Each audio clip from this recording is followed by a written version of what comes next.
Hello everyone, welcome to my new video. The title is 5 things you want to avoid when doing your MSc dissertation. So let's get started straight away. So the first thing you want to avoid is that you don't actually work on your project consistently.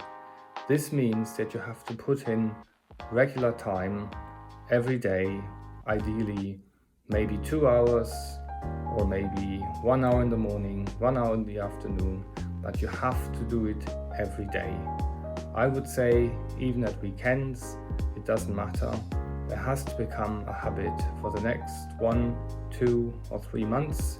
One of the problems with doing an MSc dissertation is that there is simply not quite enough time to think about everything possibly remotely related to your topic. No, you have to be really efficient, and you can only do this if you spend regular time on writing.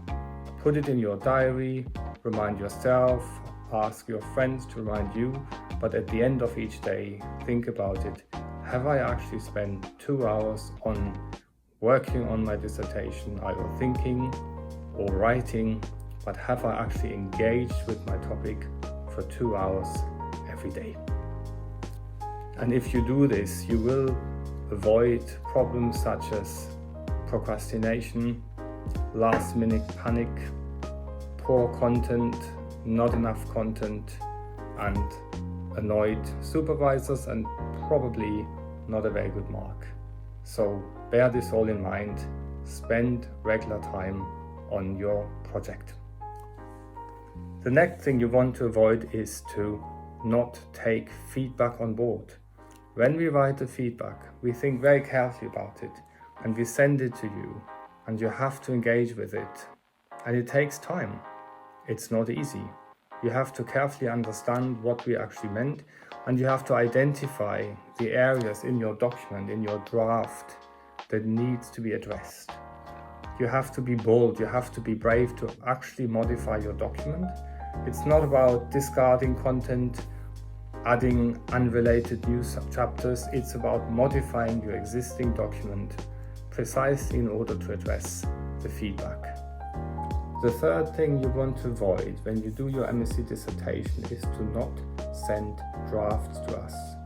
If you don't send drafts to us, then we can't actually give you precise feedback.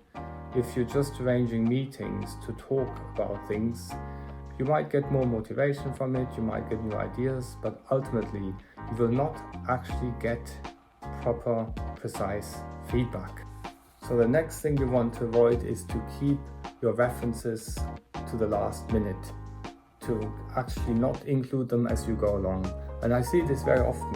When I look at drafts, then they have no references whatsoever, and then I ask, what happened to your references? And then you might say, well, I keep them to the very end and then I do them in one go because it's more efficient, it looks better, or whatever the reason might be.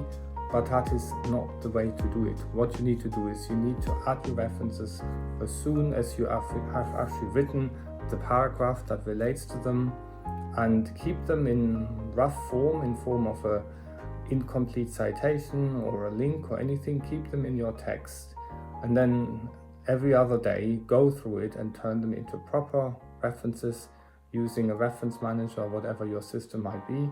But do this as you go along, because otherwise you might end up with problems. You can't quite remember the reference anymore, or even worse, you might be tempted to copy from the internet. And that's the last thing you definitely want to avoid, is that you copy content without acknowledging the source, and also keep it verbatim, effectively as a quote.